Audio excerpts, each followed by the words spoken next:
Hey guys, welcome back. It is Monday, first week in October. It's October 4th. Hope you had a good weekend. We're going to talk a little bit about the SPY, some about GameStop, some of the bank positions I got, some bearish bank positions. Sub up, like up, comment down. Happy money sticks around. Reverse repo today was almost 1.4 trillion. Come down a little bit in the last couple days. You can follow us on Twitter at Happy Money YT. We also have a Discord. You can come chat with us when you're done watching the video to its full extent in slow motion mode. There's the Discord. Yeah, so today's pretty red on the market. SPY is down 1.3%, kind of coming back here in the last 15 minutes we have. It's been pretty slow melt off though. Not a whole lot of velocity with it. See what kind of happens with it once it gets down to this 180. But yeah, finally took a turn.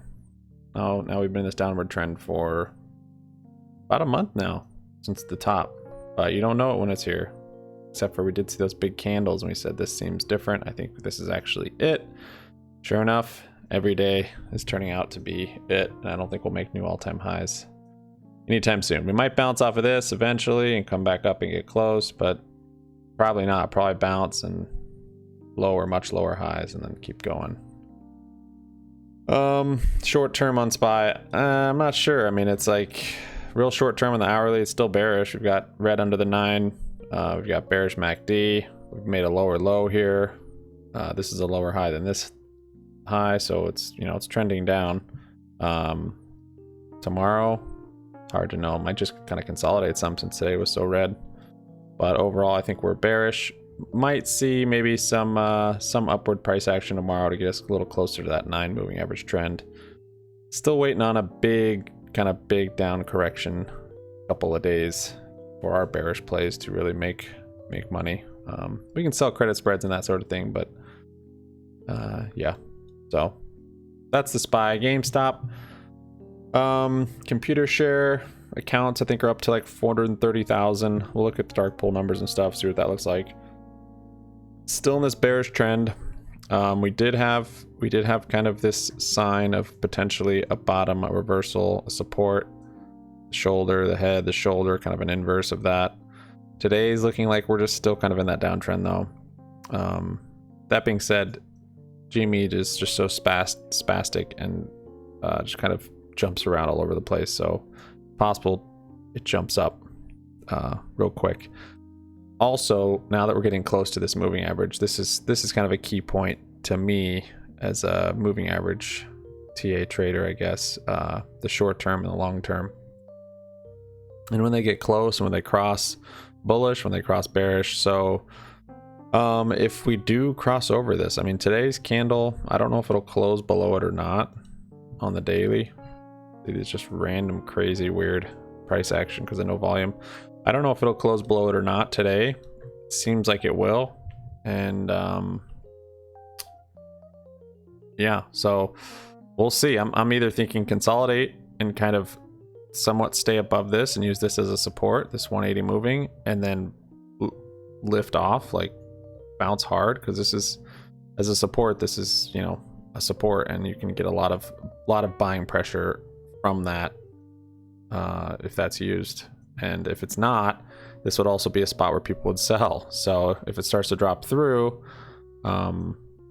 you might see basically a lot more of a drop down to, could be back down to these 163, 150, 145. If this crosses over, we might be getting our final leg down, our final Volkswagen dip before a squeeze. Once they start covering, they're going to want to start covering when GameStop is as low as it can be. Okay, do you understand what that means? Because when they cover, or when they close a position on a short, they want to start closing the lower it is. Same way when you buy a stock and it's here, you want to sell it as high as it can. So if you had control to move the stock up, you want to control and push it up as high as you can before you sell it. They're going to want to push this thing down as low as they can before they start closing and covering.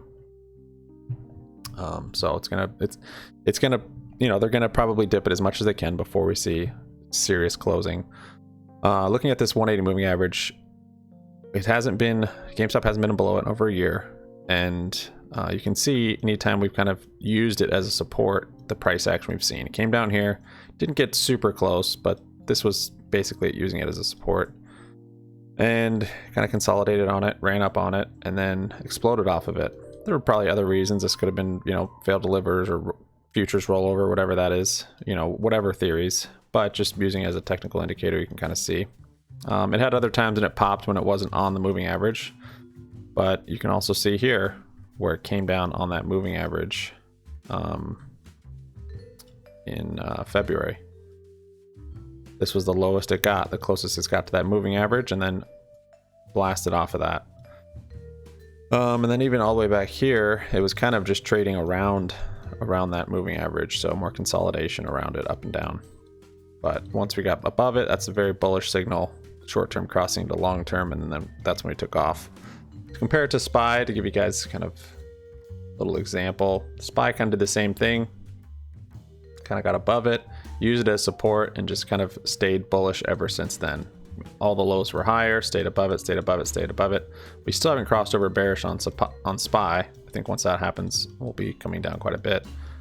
But even back here, you can see, use it as a support, it bounces, and stays above it and is bullish. And then here, once it crosses over, came back up, use it as resistance, went a little above it, but basically resistance, dropped. And then once it crosses back bullish, has momentum to stay above it. So this was COVID, but yeah, once it crossed below it, had a long ways down. Then once it was above it, it was bullish. So it was bullish from here, but the short term crossing the long term, one way or the other, is a pretty good indicator. So it also is a time where it can kind of explode in the upside. So kind of one way or the other, I see it. You know, dips down here, hits it, shoots up. Dips down here, hits around that support, shoots up. So, but then sometimes if it doesn't, see, it tries to dip and go, but that was just a false breakout and then dumped. So GameStop, yeah, if it starts to cross over this, I mean, that could be them manipulating the price for technicals to give us a false, you know, bear trap. But that is typically a sign that price action will come down to the next support lower, at least if it does do this this death cross, it's called. Not a big deal. That means GME will be on a discount and it'll be cheaper, and you can get more for less. And all those people DRSing shares that don't have any basically power over when they're buying, it's anywhere from a few days price action to maybe a month from now. Some dates are getting out pretty far, like over a month for when they submit their order to, I think basically, or no, I guess that's just for transferring. Yeah, I guess that's just for transferring. That's not right. The people that are buying through computer shares, where it's kind of batch orders and it takes some time. At any rate, yeah, so that's kind of what I'm looking for. I'm hoping we kind of stay up, but maybe not. I mean, if it comes down, that's cool too. It doesn't really matter what I'd like. I'm going to try and trade it on what it is. And I think this month could still be very good. I think if we stay above this, it will probably launch off of that, and we'll see new highs. We'll break this high and probably fill this gap up here to get you stoked up here at 291. But we need to kind of grind up on this 180 moving average right here and kind of stay above that. It might dip down a little bit below it, but really use this whole area as a support. Options didn't do a whole lot. We'll go over some of the bank stuff. I closed my shop put today. It didn't had 4 days on it. Shop definitely came down. I maybe could have made some more. It's kind of a big play. It's like $800 option. I don't even know if I would have. Yeah, I could have timed a little bit later and made money on it, but this thing's so oversold also.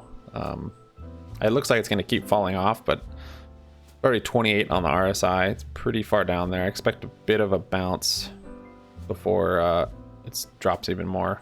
So might get back into that later. Made a little bit on that one, but just didn't want that.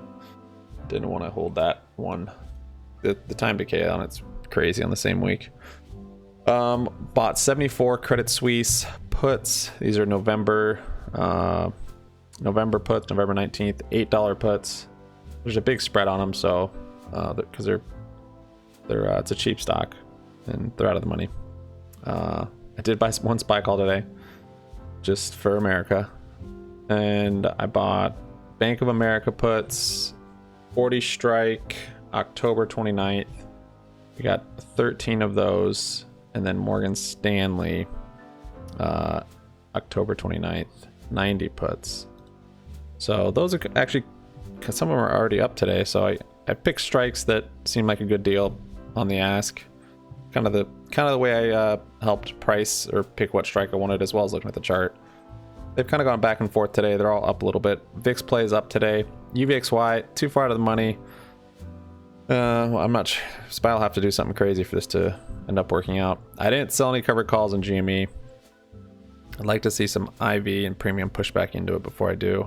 Of course, these 250 calls I have probably gonna expire worth, so I'll try and get out of these if we have another spike. Probably not going to, unfortunately. No other new plays here. These bank plays, I mean, these have, let's see, these ones have almost a month. Bank of America, Morgan Stanley, and Credit Suisse has like almost 2 months. So Bank of America has a lot of bearish news on it, but they've been through these cycles.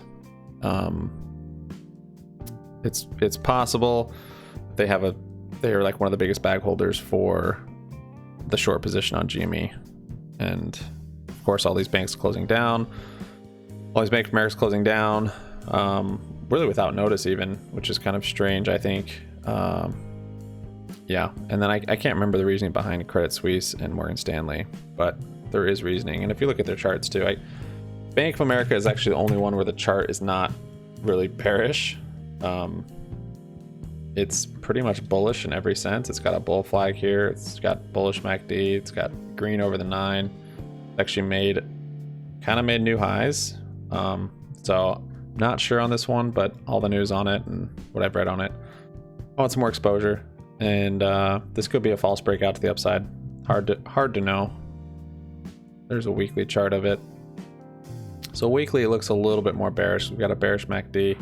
We also, I guess it kind of has a little divergence here on the RSI. So that's a pretty far out time frame though, the weekly to be doing TA on for my amount of time on it. Credit Suisse, this one's definitely more of a bearish chart, kind of making lower highs here, lower lows.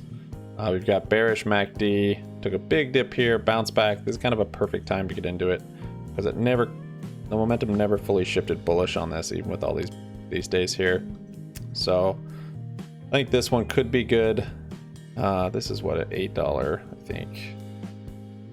Credit Suisse is $8. So just right here, not too bad. And I've got some time on it. Got over a month. And the other one, we did BAC, Credit Suisse, Morgan Stanley. This one also fundamental news, as well as the chart to me looks bearish. We've got all the indicators of bearishness. We've got kind of a triple top here. Red under the 9. Bearish MACD. Yeah, I think this one should be good too, just on the technical chart. And Rocket, all-time lows. This thing, man, this might be a penny stock when the market fully crashes. This is crazy. Look at that. Look at how just crazy. So oversold in the RSI. I think this was has definitely been a target for the shorts. As you saw, it's just been suppressed here for so long. CEO offered a dividend trying to shake the shorts, and it did. And it did a one-day huge rally, and then I think they just opened new short positions, probably much larger, and now they're winning on them because this thing keeps coming down and down and down. I'm in this long term though, so I'd rather there not be any sort of memery around this or Wall Street Bets pumping of it. I think Wall Street Bets probably got into it just because it had crazy price action in this dividend. I think now it's just stuck with a short position that hopefully gets shaken out once the GME squeeze cleanses the market of these massive short positions and bankrupting tactics. I don't think they're trying to bankrupt our Rocket. I mean, that would be crazy if they thought that they could. But yeah, that's a crazy one. Thanks for watching, guys. Sub up, like up, comment down. Happy money sticks around. We will see you tomorrow. Have a good night. Peace out.